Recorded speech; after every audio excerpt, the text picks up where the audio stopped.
What's up, Meeches? Today I'm going to give you a quick unboxing on a Casio diver and a Timex Weekender field watch that I got on Amazon for about 30 bucks a piece. Alright, my men, let's get right into it with this Casio men's diver. Now, this is the MTPVD01D to be specific, with the blue dial. You can find this watch on Amazon for about 30 to 40 bucks, and I'm going to leave a link in the description as always. I'll do the same for the Timex.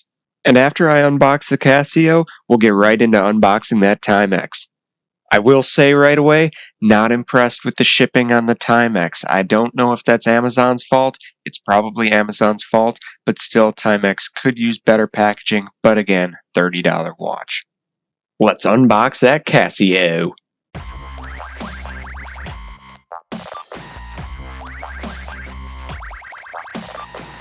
Alright, enough of that fucking music. My first impressions here are great, and Casio, this is no surprise, they always outperform any given price range.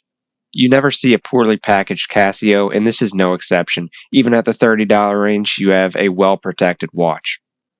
Alright, let's get this old dog out of that packaging and take a closer look. I actually learned about this watch when I was out with a friend at a bar in Amsterdam. I saw this on his wrist, I gave him a compliment, it caught my eye. It was a good-looking watch. And he told me, no, this isn't a $100 or a $200 watch. This is actually a $30 Casio. So I was very impressed. He sent me the link. They were all sold out, unavailable for the longest time, and I finally found it on Amazon for around 30 bucks, and I scooped it up immediately, and here we are. Now, sure, the chrome plating on the bezel probably won't last forever. The band will probably lose its luster as well. But for $30, you're getting Casio internals, Casio quality, stainless steel band, a good-looking dial, good-looking bezel, nice yellow second hand. Really not much to hate about this watch, and since it's a Casio, no reason to doubt that this will hold up over time. It is worth noting, especially as we're about to transition to talking about the Timex field watch, that with divers like this Casio, the watch is almost certainly not going to fit perfectly out of the box, and you are going to need to remove a few rows. You might need to do fine adjustment on the clasp in order to get this watch to fit right. And this is not a big deal, especially if you spend 15, 20 bucks on a cheap watch care kit, but I'm going to cover that in another video if you're interested. In summary, it's really not that big a deal to adjust the diver watches if you do it right and get a proper toolkit. But it is not going to be as easy as picking a different hole on a field watch band. Speaking of field watches, my man, let's unbox this Timex. Again, I'm not impressed with the way this was shipped. I think Timex clearly does not use as good of quality of packaging at this price range compared to the Casio, and I wish Amazon would have put this in a box instead of an envelope, but still, the watch inside is in good shape. First impressions for a $30 field watch, I think everything looks really clean, crisp, consistent on this. The geometry does not look wonky, no wonky shapes, it's not chunky, it's nice and light.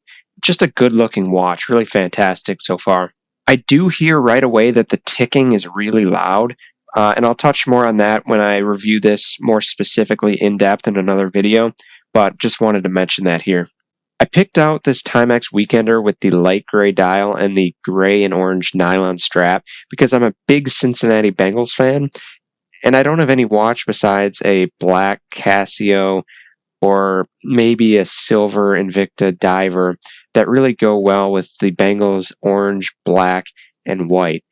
And that's just my story, but if you really like this light gray dial or some other color that Timex offers, you can really easily swap a strap in and out. You can just go buy a $10 NATO strap in whatever color you like and just put it right in there. And really great how Timex has designed this to be easily swappable and that different colors are really readily available for a good price. Let's see these watches side by side. Now, this is not a comparison. These are two completely different watches. The only similarity between them is the price, and that both brands are pretty well-known, pretty reliable brands. Now, I'm definitely going to keep both of these watches. I think they both look great for the price range. Neither one of them is the nicest diver or field watch that I own, but they have their purposes. These can definitely be beater watches for me. Timex Casio. They'll definitely stand the test of time, and I'll let you know as I wear them for 2, 3, 6, 12 months how they hold up. All right, Busters, thanks big time for watching. It really helps the channel if you guys drop a like, comment, and subscribe. And hey, if there's anything else you guys want to see, just let me know in the comments and I'll do what I can.